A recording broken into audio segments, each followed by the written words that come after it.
Friends यहाँ पर ये बोल रही है कि जो मैंने कहा उसमें गलत क्या है। इसे इंग्लिश में बोलेंगे what's wrong with what I said. What's wrong with what I said कह रही है कि जो मैंने कहा उसमें गलत क्या है। What's wrong with what I said. तुमने खुद बोला था इसमें समय लगेगा। You yourself said it would take time. मैंने तो सिर्फ उसे सच बताया है। All I did was tell him the truth. All I did was tell him the truth यानी मैंने तो बस इतना किया है कि उसे सच बताया। All I did was tell him the truth. मुझे नहीं पता था कि तुम्हें तुम्हारी जॉब से निकाल दिया जाएगा। कह रही है कि मुझे नहीं पता था मेरे सच बताने की वजह से तुम्हें तुम्हारी जॉब से निकाल दिया जाएगा। कह रही है कि मुझे नहीं पता था। I didn't know. I didn't know मुझे नहीं पता था तुम्हें तुम्हारी जॉब से निकाल दिया जाएगा। That you would be fired from your job. I didn't know that you would be fired from your job. मुझे नहीं पता था कि तुम्हें तुम्हारी नौकरी से निकाल दिया जाएगा। I didn't know that you would be fired from your job. अगर मुझे पता होता, तो अब देखना है कंडीशनल सेंटेंस है, थर्ड कंडीशनल। देखो कह रही है कि अगर मुझे पता होता, इसे पता नहीं था। कह रही है कि अगर पता होता तो मैं ऐसा नहीं करती। तो जब भी हम इस तरीके से सेंटेंस बोलना हो तो सबसे पहले तो हम इफ वाले पार्ट में पास्ट परफेक्ट का यूज करेंगे, जैसे कि यहाँ पर हुआ है if I had known. Had के बाद वर्ब की third form if I had known यानी अगर मुझे पता होता, फिर वुड हैव का यूज होगा। तो यहाँ पर निगेटिव में बात चल रही है तो वुडंट हैव हो जाएगा।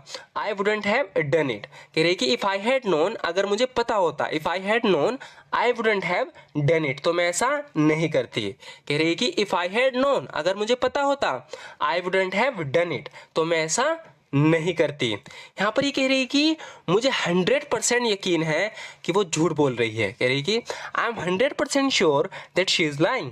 I am 100% sure that she is lying यानी मुझे 100% यकीन है कि वो झूठ बोल रही है। I am 100% sure that she is lying. वो चाहती थी कि ऐसा हो। कह रही है कि वो चाहती थी कि ऐसा हो। इस इंग्लिश में बोलेंगे she wanted it to happen. She wanted it to happen यानी वो चाहती थी ऐसा हो।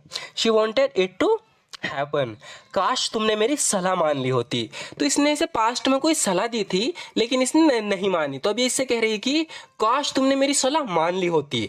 तो इस इंग्लिश में बोलेंगे I wish you had taken my advice. तो आई विश के बाद हम पास्ट परफेक्ट का यूज करेंगे। यहाँ पे भी I wish you had taken my advice. काश तुमने मेरी सलाह मान ली होती। तो जब भी हम पास्ट के बारे में कहते हैं कि काश तुमने पास्ट में कुछ ऐसा कर लिया होता, जैसे कि काश तुमने उससे शादी कर ली होती, काश तुमने उससे शादी ना की होती, काश तुमने ऐसा कर लिया होता। जब भी इस तरह के सेंटेंस होते हैं, जैसे कि यहाँ पर यह है काश तुमने मेरी सलाह मान ली होती, तो हम बोलेंगे I wish you had taken my advice. मैंने तुमसे उस पर भरोसा ना करने को कहा था। I told you not to trust her. I told you not to trust her यानी मैंने तुमसे उस पर भरोसा ना करने को कहा था। I told you not to trust her. अगर तुमने मेरी सलाह मान ली होती तो ऐसा कुछ नहीं होता। कह रही है कि if you had taken my advice, तो ये भी थर्ड कंडीशनल सेंटेंस है, इसीलिए यहाँ पर भी हमने इफ के बाद पास्ट परफेक्ट का यूज किया है। कह रही है कि if you had taken my advice अगर तुमने मेरी सलाह मान ली होती, if you had taken my advice none of this would have happened. तो ऐसा कुछ भी नहीं होता। If you had taken my advice none of this would have happened. अगर तुमने मेरी सलाह मान ली होती तो ऐसा कुछ भी नहीं होता। If you had taken my advice none of this would have happened. इसीलिए तो कहा जाता है कि कह रहा है कि that's why it is sad. That's why it is sad that. इसीलिए तो कहा जाता है कि that's why it is sad that. इसीलिए तो कहा जाता है कि अपने दोस्तों को सोच समझ के चुनो। Choose your friends wisely. Choose your friends wisely यानी अपने दोस्तों को सोच समझ कर चुनो। Choose your friends wisely. अगर ये आसान होता तो हर कोई ये कर लेता। सो फ्रेंड्स इसे ध्यान से देखना। जब भी हम इस तरीके से सेंटेंस बोलते हैं, कह रही है कि अगर ये आसान होता, ये आसान नहीं है, कोई काम है जो आसान नहीं है। कह रही है कि अगर ये आसान होता तो हर कोई कर लेता। तो इस इंग्लिश में बोलेंगे इफ इट वर इजी। वर आएगा यहाँ पे, ध्यान रखना। इफ इट वर इजी अगर ये आसान होता, एवरीवन वुड डू इट, तो हर कोई इसे कर लेता। If it were easy everyone would do it. अगर ये आसान होता तो हर कोई ये कर लेता। तुम इसे अच्छे से समझो, इसलिए मैं तुम्हें इसके कुछ और एग्जाम्पल दिखाऊंगा ताकि इसको तुम बहुत अच्छे से समझ जाओ। जैसे कि यहाँ पर ध्यान से देखना, कह रही कि if it were easy everyone would do it, अगर ये आसान होता तो हर कोई ये कर लेता। इसका एक और एग्जाम्पल होगा, if it were mine I would give it to you, कह रही कि अगर ये मेरा होता, इसका है नहीं, कह रही कि इफ इट वर माइन, अगर ये मेरा होता, I would give it to you, तो मैं तुम्हें दे देती। तो देखना दोनों सेंटेंस बिल्कुल एक से हैं। यहाँ पर ये कह रही कि if it were easy, easy है नहीं, कह रही कि if it were easy everyone would do it, तो हर कोई ये कर लेता है। ऐसे ये बोल रही है कि इफ इट वर माइन, अगर ये मेरा होता, इसका है नहीं, कह रही कि इफ इट वर माइन, अगर ये मेरा होता, I would give it to you, तो मैं तुम्हें दे देती।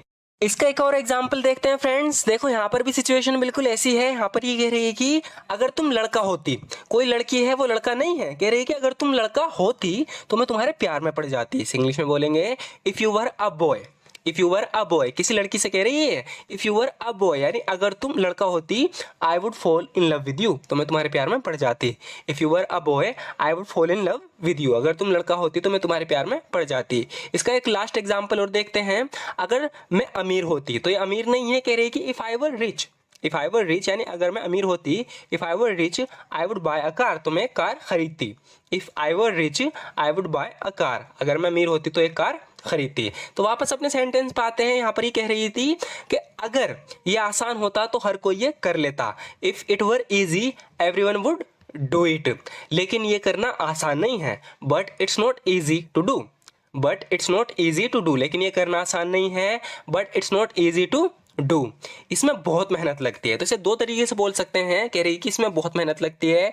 एक तो हम ऐसे बोल सकते हैं कि it involves a lot of hard work, it involves a lot of hard work, यानी इसमें बहुत मेहनत लगती है। अगर आप ऐसे नहीं बोलना चाहते तो आप ऐसे बोल सकते हो it takes a lot of hard work, यहाँ पे टेक का यूज कर सकते हो तुम, it takes a lot of hard work, यानी इसमें बहुत मेहनत लगती है। तो या तो इन्वॉल्व्स का यूज कर लो या टेक का, बात एक ही है। It takes a lot of hard work, यानी इसमें बहुत मेहनत लगती है। चलो मिलकर तय करें पहले कहाँ जाना है। तो कहीं ना कहीं घूमने जा रहे हैं, तो कह रहा है कि चलो मिलकर तय करें कि पहले कहाँ जाना है। इस इंग्लिश में बोलेंगे let's decide together where to go first, let's decide together where to go first, चलो मिलकर तय करें पहले कहाँ जाना है। Let's decide together where to go first. यहाँ पर ये किससे कह रहा है कि तुम कहाँ थे जब ये हो रहा था। इस इंग्लिश में बोलेंगे where were you while this was happening, where were you while this was happening, यानी तुम कहाँ थे जब ये हो रहा था। Where were you while this was happening, तुमने पहले मुझे खबर क्यों नहीं की। कह रहा है कि तुमने मुझे क्यों नहीं जानने दिया, मुझे खबर क्यों नहीं की। Y didn't you let me know first, Y didn't you let me know first, यानी तुमने पहले मुझे खबर क्यों नहीं की। Y didn't you let me know first. आगे होगा फ्रेंड्स, यहाँ पर ये कह रही है कि यही वजह है कि मैं उससे सबसे ज्यादा नफरत करती हूँ। दैट्स द रीजन, यानी कि यही वजह है, that's the reason I hate her the most, that's the reason I hate her the most, यही वजह है कि मैं उससे सबसे ज्यादा नफरत करती हूँ। That's the reason I hate her the most. अगर तुम गरीब हो तो कोई तुम्हारी इज्जत नहीं करेगा। कह रहा है कि if you are poor, if you are poor यानी अगर तुम गरीब हो, if you are poor no one will respect you, तो कोई तुम्हारी इज्जत नहीं करेगा। If you are